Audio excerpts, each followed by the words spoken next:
नमस्कार दोस्तों, स्वागत है आपका ईयर पेज पर, जहां हर किताब बदलती है आपके सोचने का तरीका। आज हम एक ऐसी कहानी लेकर आए हैं जो आपको भीतर तक छू जाएगी। ये कहानी है एक ऐसे इंसान की जिसने नफरत, हिंसा और अत्याचारों के दौर में भी उम्मीद, इंसानियत और मुस्कान को जिंदा रखा।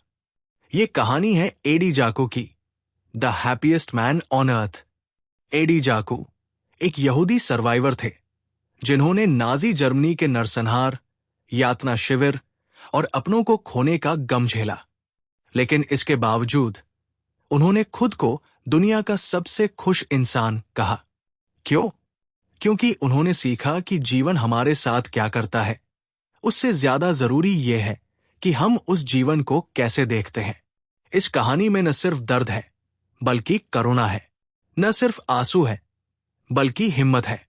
एडी हमें सिखाते हैं कि छोटी छोटी चीजों में खुशी ढूंढना, लोगों से प्यार करना और हर दिन को एक तोहफे की तरह जीना कितना जरूरी है।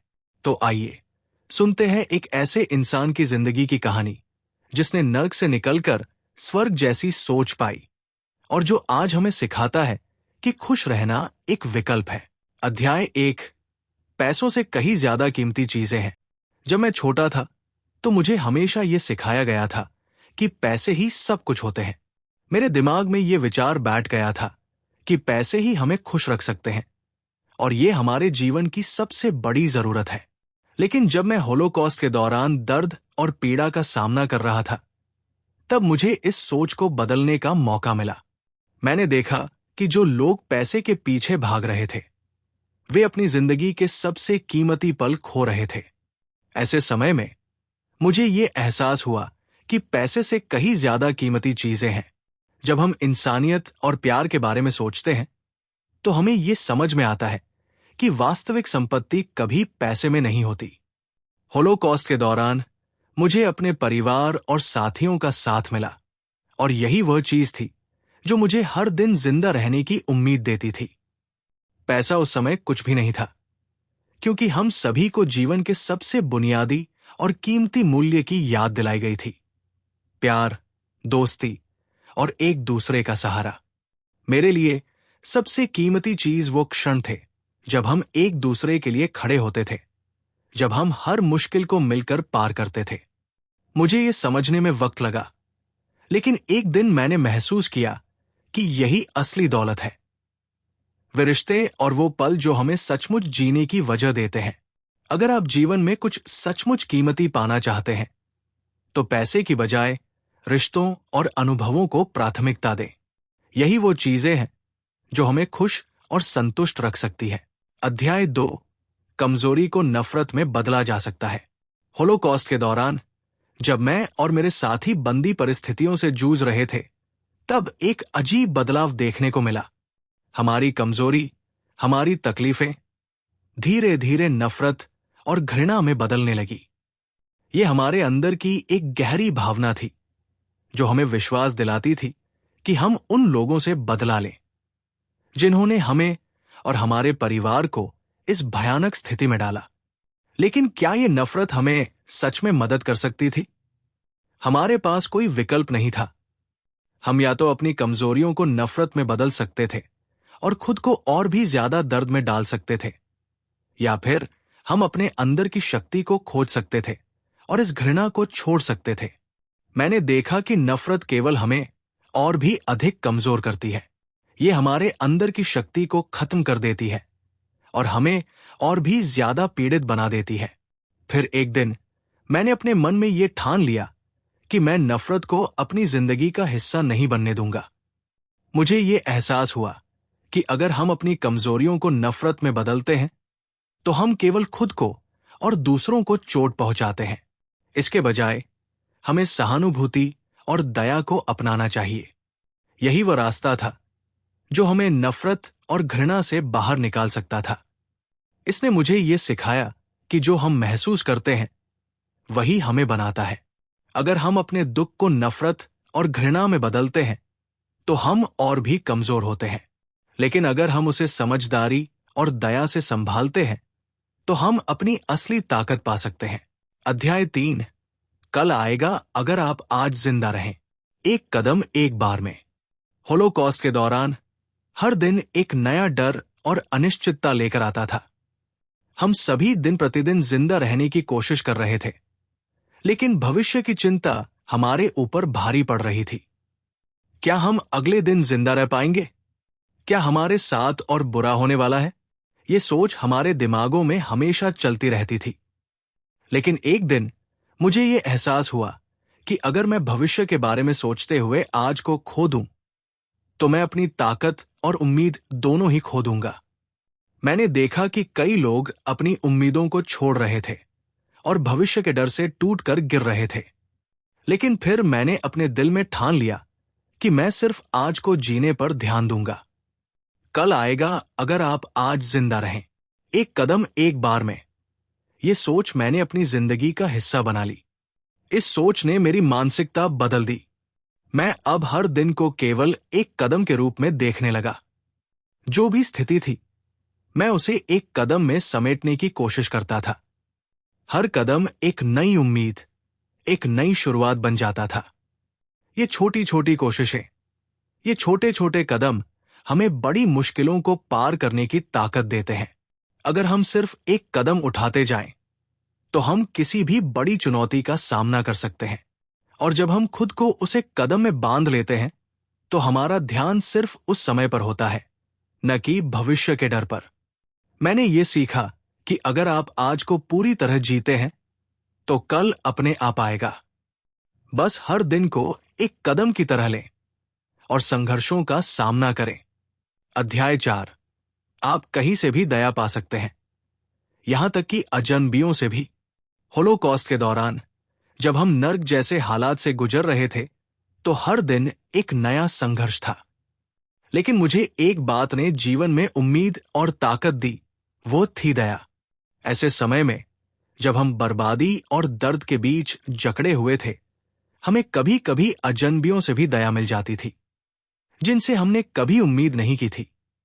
एक दिन जब हम थककर, भूखे और प्यासे बंकर में बैठे थे, तभी एक नाजी सैनिक मेरे पास आया और उसने मुझे चुपके से एक छोटा सा टुकड़ा रोटी का दिया। ये कोई बड़ी चीज नहीं थी, लेकिन उस छोटे से इशारे ने मुझे ये सिखाया कि दया कहीं से भी आ सकती है। वो व्यक्ति मेरे दुश्मन था, लेकिन उस पल में उसने मुझे इंसानियत का एक उदाहरण दिखाया। मैंने महसूस किया कि इस क्रूर दुनिया में भी जब लोग एक दूसरे के प्रति दया दिखाते हैं, तो वो सबसे बड़ी ताकत होती है। हम सभी को ये समझना चाहिए कि हर किसी के अंदर अच्छाई हो सकती है, और कभी भी कोई भी व्यक्ति आपके लिए सहानुभूति दिखा सकता है, चाहे वो आपका दोस्त हो या अजनबी। होलोकॉस्ट जैसी कठिन परिस्थितियों में ये दया ही थी जिसने हमें जिंदा रहने की उम्मीद दी। मैं जानता था कि जो भी हालात हो, अगर हम एक दूसरे के प्रति दया और सहानुभूति दिखाते रहें, तो हम किसी भी मुश्किल से बाहर निकल सकते हैं। ये एहसास मुझे हमेशा ये याद दिलाता है कि दुनिया में अच्छाई और दया कभी खत्म नहीं होती, अगर हम उसे पहचानने की कोशिश करें। कभी कभी हमें उस अच्छाई को खुद ही दूसरों में तलाशना होता है। अध्याय 5। अपनी मां को गले लगाओ। मैं हमेशा ये मानता था कि मां का प्यार और उनकी देखभाल अनमोल होती है, लेकिन होलोकॉस्ट के दौरान ये एहसास और भी गहरा हुआ। जब हम उस भयावह समय में अपनी जिंदगी और मौत के बीच झूल रहे थे, तब मुझे ये समझ में आया कि दुनिया में सबसे कीमती चीज मां का प्यार है। एक दिन जब हम एक बंकर में बंद थे और हमें कोई उम्मीद नहीं थी, मैंने अपनी मां को सोचा। मेरे दिल में एक गहरी खामोशी थी, लेकिन तभी मेरी यादों में मेरी मां की आवाज गूंजने लगी। वो हमेशा मुझे आश्वस्त करती थी, जो भी हो, तुम अकेले नहीं हो। वो कभी भी मुझे डरने नहीं देती थी। होलोकॉस्ट के दौरान जब जीवन की सबसे कठिन परिस्थितियां सामने थी, तब मुझे इस बात का एहसास हुआ कि मेरी मां के बिना मैं जिंदगी का सामना नहीं कर सकता था। उसकी यादें और उसकी यादें, जो उसकी ममता और स्नेह से भरी थी, ने मुझे जीने की शक्ति दी।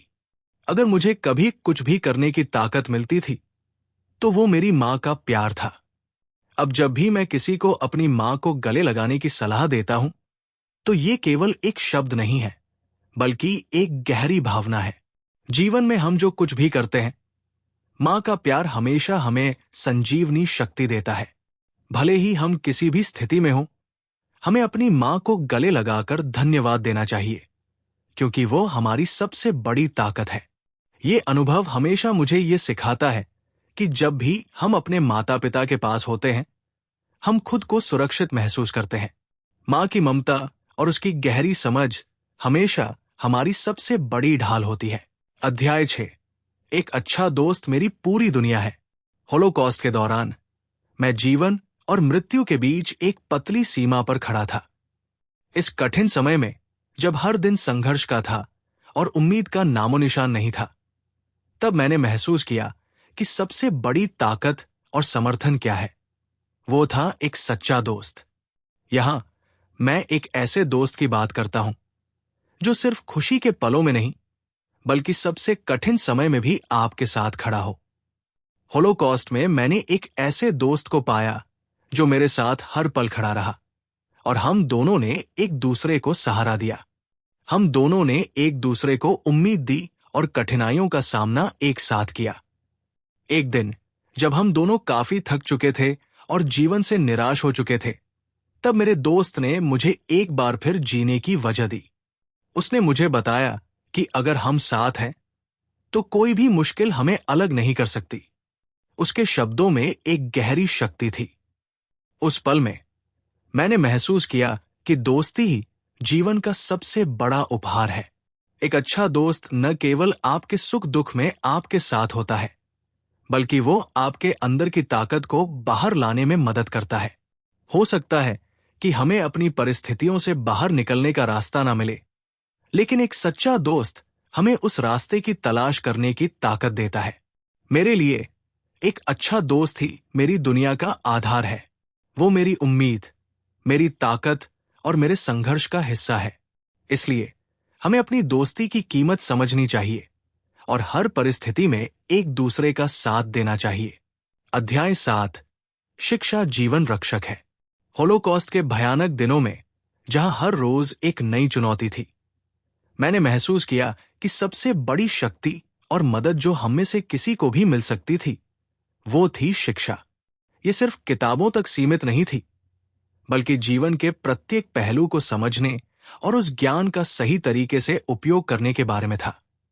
मुझे याद है, जब हम नाजी कैंप में बंद थे और हमारे पास कुछ भी नहीं था, तो एक दिन किसी ने मुझे कुछ किताबें दी। इन किताबों ने मुझे नई दुनिया से परिचित कराया, एक ऐसी दुनिया जहां ज्ञान और शिक्षा ने मुझे उम्मीद और साहस दिया। इन किताबों ने मुझे मानसिक शांति और ताकत दी, जो इस भयावह स्थिति में भी मुझे आगे बढ़ने के लिए प्रेरित करती रही। शिक्षा ने मुझे ये सिखाया कि भले ही शारीरिक रूप से हम जकड़े हुए थे, लेकिन मानसिक रूप से हम स्वतंत्र हो सकते हैं।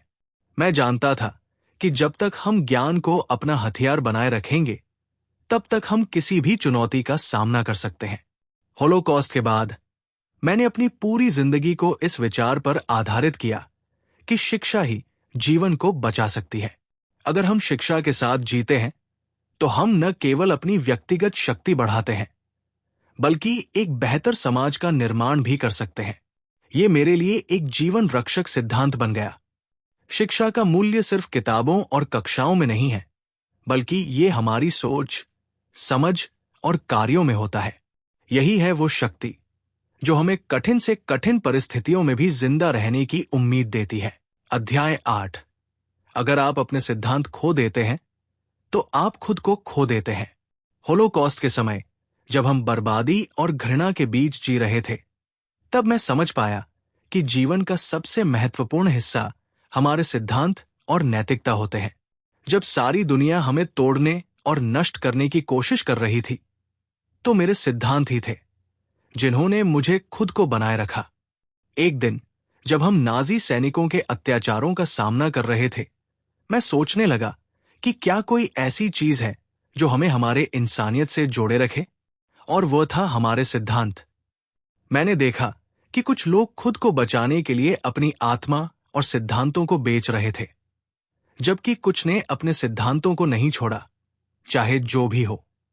उस समय मैंने महसूस किया कि अगर आप अपने सिद्धांतों और नैतिकताओं को खो देते हैं, तो आप अपनी पहचान और आत्मा भी खो देते हैं। ये सिद्धांत हमें बुरे वक्त में दिशा और साहस देते हैं। जब हर चीज असुरक्षित हो, तब वही सिद्धांत हमें हमारे सही रास्ते पर चलने के लिए प्रेरित करते हैं। मैंने ये भी देखा कि जिन लोगों ने अपनी नैतिकता को बनाए रखा, वे बाहरी परिस्थितियों से नहीं टूटे। उनके लिए उनका आत्मसम्मान और नैतिकता सबसे बड़ी संपत्ति थी। ये उन लोगों के लिए एक शक्ति थी जिन्होंने अपने सिद्धांतों के आधार पर जीवन जीने की कोशिश की, भले ही हालात कितने भी कठिन क्यों न हों। इसने मुझे ये सिखाया कि जीवन में सबसे महत्वपूर्ण चीज हमारी आंतरिक ताकत होती है, जो हमारे सिद्धांतों से उत्पन्न होती है।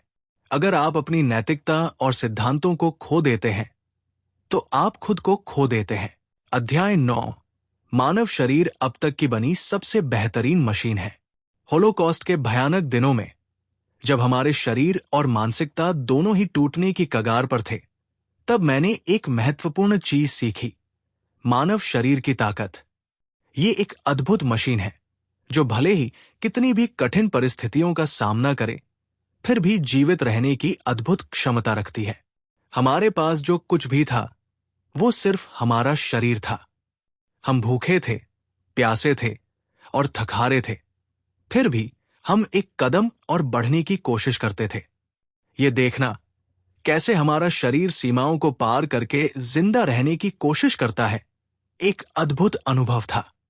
कभी कभी हम सोचते थे कि हम और नहीं चल सकते, लेकिन फिर भी शरीर हमें आगे बढ़ने के लिए प्रेरित करता था। एक दिन जब हम नाजी कैंप में थे और बहुत थक चुके थे, मुझे अचानक ये एहसास हुआ कि हम जिंदा थे, क्योंकि हमारा शरीर हमें हर पल संघर्ष करने के लिए मजबूर कर रहा था। मैंने देखा कि जब हम मानसिक रूप से टूट चुके थे, तो हमारा शरीर हमें एक और मौका देता था। मानव शरीर की सबसे बड़ी ताकत यह है कि ये किसी भी हालत में हार नहीं मानता, और जब तक जीवन की कोई उम्मीद बची रहती है, वो हमें जिंदा रखने का प्रयास करता है। हमारे शरीर के अद्भुत गुणों ने मुझे सिखाया कि हमें अपनी सीमाओं को समझना और उनका सम्मान करना चाहिए। फिर भी ये भी सिखाया कि अगर हम अपने शरीर को सही तरीके से समझें और उसकी देखभाल करें, तो ये हमें किसी भी मुश्किल से उबार सकता है। ये अद्भुत मशीन सचमुच हमें जीवन जीने की ताकत देती है। अध्याय 10। जहां जीवन है, वहां उम्मीद है। होलोकॉस्ट के जंगली और भयावह दिनों में, जहां हर पल मौत का सामना था, मैंने एक अहम सत्य जाना: जहां जीवन है, वहां उम्मीद है। जब हमें लगता था कि सब कुछ खत्म हो चुका है, तब भी उम्मीद का एक छोटा सा दीपक हमारे अंदर जलता रहता था। याद है, एक दिन हम सब बेहद थके हुए थे और हम सोचते थे कि अब और नहीं हो सकता। हम सब ऐसे ही निराश हो गए थे कि कोई भी मदद अब संभव नहीं है। लेकिन उसी समय मैं एक छोटे से बच्चे को देख रहा था, जो हंसी के साथ अपने दोस्तों के साथ खेल रहा था। उसके चेहरे पर ऐसी उम्मीद और खुशी थी जैसे उसने किसी मुश्किल का सामना ही न किया हो। वो खुशी और उम्मीद ने मुझे ये समझाया कि भले ही दुनिया में सबसे बुरा हो रहा हो, लेकिन हर परिस्थिति में जीवन की एक छोटी सी रोशनी बची रहती है। तब मुझे ये एहसास हुआ कि अगर हमारे अंदर जीवन है, तो हमें कभी भी उम्मीद को नहीं छोड़ना चाहिए। मैं समझ गया कि उम्मीद सिर्फ एक भावना नहीं, बल्कि एक शक्ति है जो हमें हर कठिनाई का सामना करने का साहस देती है। जब हम जीवन के बारे में सोचते हैं, तो हमें ये नहीं देखना चाहिए कि हालात कैसे हैं, बल्कि ये देखना चाहिए कि हमारे अंदर जीवन की क्या ताकत है। ये मेरे लिए एक प्रेरणा बन गई, और मैं हमेशा इस सत्य को अपने दिल में संजो कर रखता हूं: जब तक जीवन है, तब तक उम्मीद है। यही उम्मीद है जो हमें मुश्किलों से बाहर निकालने में मदद करती है और हमें जीवन की ओर एक कदम और बढ़ने का साहस देती है। अध्याय 11। जब दुनिया अंधेरे में डूबे, तो भी यहां चमत्कार होते हैं। होलोकॉस्ट के दौरान, जब हम निरंतर भय, कष्ट और मौत के साए में जी रहे थे, तब एक चीज ने मुझे चौंका दिया: और मेरे विश्वास को फिर से मजबूत किया। चमत्कार, ये शब्द हम अक्सर फिल्मों और किताबों में सुनते हैं, लेकिन जब आप खुद सबसे अंधेरे समय में हो, तब वही चमत्कार आपके जीवन को बदल सकता है। एक दिन जब हम एक अजीब और भयानक स्थिति में थे, मुझे याद है कि मेरे एक साथी ने मुझे एक छोटी सी कहानी सुनाई। वो कहानी थी एक आदमी की जो एक बर्फीली रात में अपने घर के बाहर पड़ा था और किसी ने उसे बचा लिया। बचाने वाले ने उसे न केवल जीवन दिया, बल्कि उसे ये भी बताया कि दुनिया में अच्छाई और दया अभी भी मौजूद है। उस कहानी ने मुझे ये एहसास दिलाया कि चाहे कितना भी अंधेरा क्यों न हो, कोई न कोई ऐसा व्यक्ति या घटना जरूर होती है जो हमें उम्मीद देती है। ऐसे कई मौके थे जब हम मौत से जूझ रहे थे, लेकिन किसी अजनबी की मदद या एक छोटी सी बात ने हमें जिंदा रखा। ये सब चमत्कार थे। वो चमत्कार नहीं था जिसे हम आमतौर पर सोचते हैं, बल्कि वो था प्यार, सहानुभूति और छोटे छोटे कार्य जो हमारे जीवन को अर्थ देते थे। ये सब मेरे लिए ये सिखाने वाला था कि जब दुनिया अंधेरे में डूबे, तब भी जीवन में चमत्कार होते हैं। वो चमत्कार छोटे होते हैं, लेकिन उनके प्रभाव का आकार बड़ा होता है। ऐसे छोटे चमत्कार ही हमें जिंदा रखते हैं और ये हमें ये समझने में मदद करते हैं कि कहीं न कहीं अच्छाई और उम्मीद हमेशा मौजूद रहती है। अध्याय 12, प्यार सबसे अच्छा इलाज है। होलोकॉस्ट के भयानक और निराशाजनक दिनों में जब हमें लगता था कि जीवन का हर मतलब खत्म हो चुका है, तब एक चीज थी जो हमें उम्मीद और ताकत देती थी, प्यार। ये वह चीज थी जो हमें हर दिन अपने दुखों से उबरने और जीने की ताकत देती थी। मुझे याद है कि एक दिन हम बुरी तरह थके हुए थे और हमारे पास कुछ भी नहीं था। हम केवल एक दूसरे का सहारा बने हुए थे। उस वक्त मैंने महसूस किया कि सबसे मजबूत भावना जो हमें एक दूसरे के साथ जोड़ती थी, वो थी प्यार। हम एक दूसरे के लिए बिना कहे बहुत कुछ करते थे।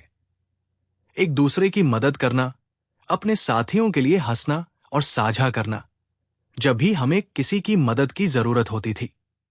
इसने मुझे ये सिखाया कि जब तक हम एक दूसरे के साथ हैं और एक दूसरे से प्यार करते हैं, तब तक हमें किसी भी दर्द या कठिनाई से डरने की जरूरत नहीं है।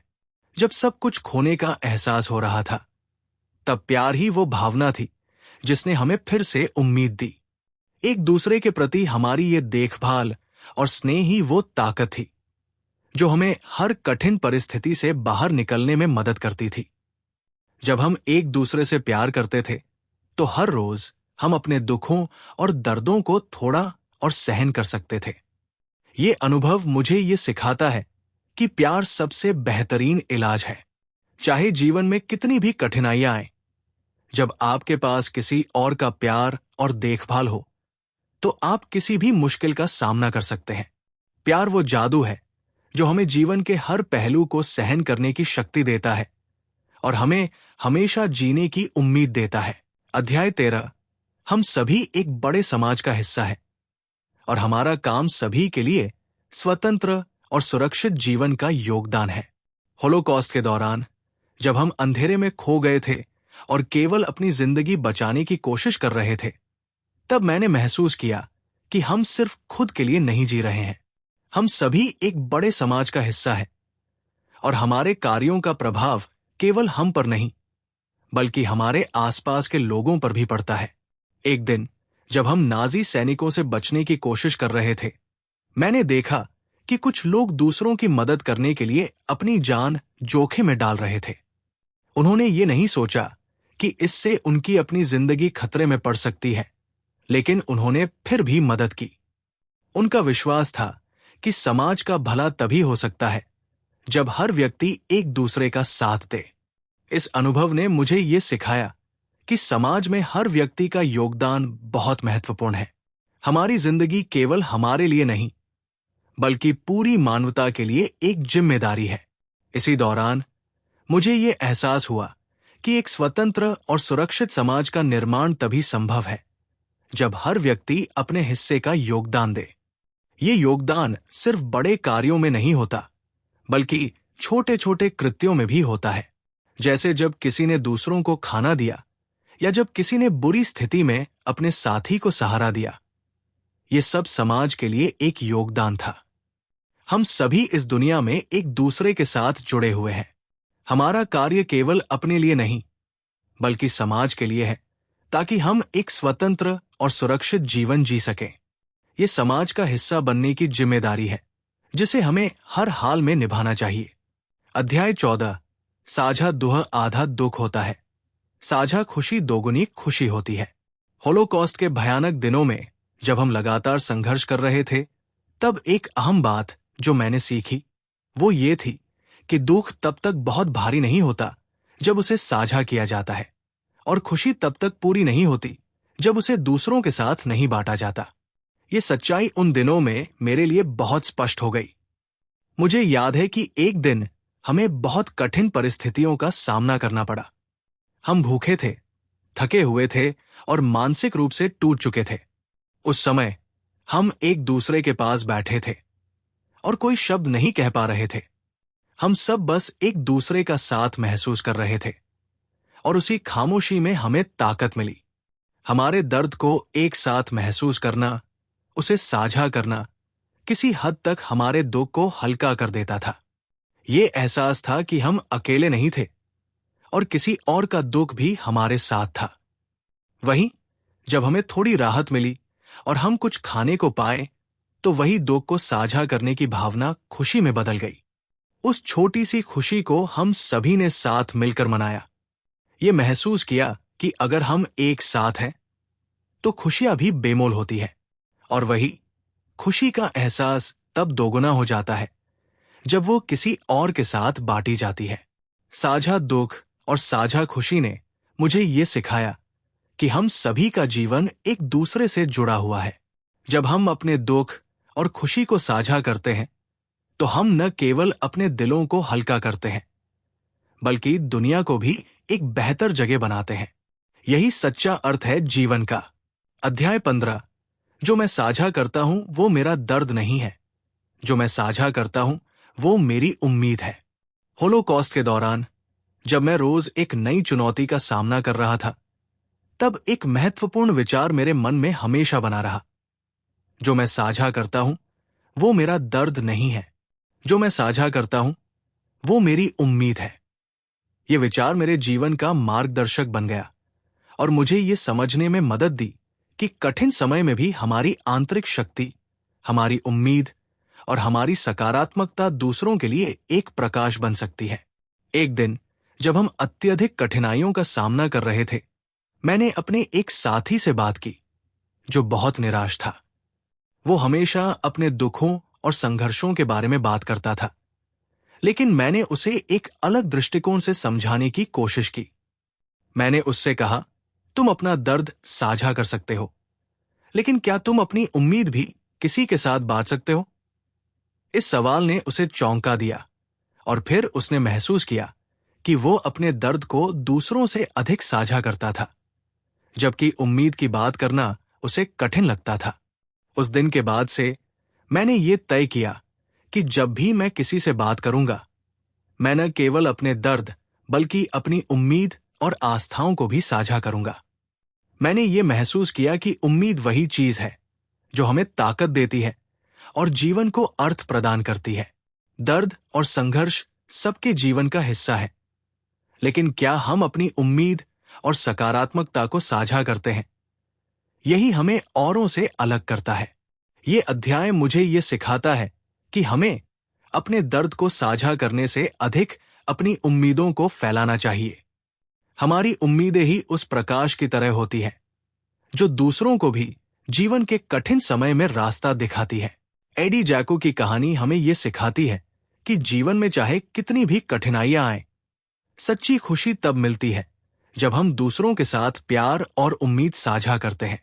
होलोकॉस्ट जैसी भयानक घटनाओं के बावजूद उनकी यात्रा ये बताती है कि हम अपने भीतर सकारात्मकता और जीवन के प्रति आशा बनाए रखकर किसी भी चुनौती का सामना कर सकते हैं।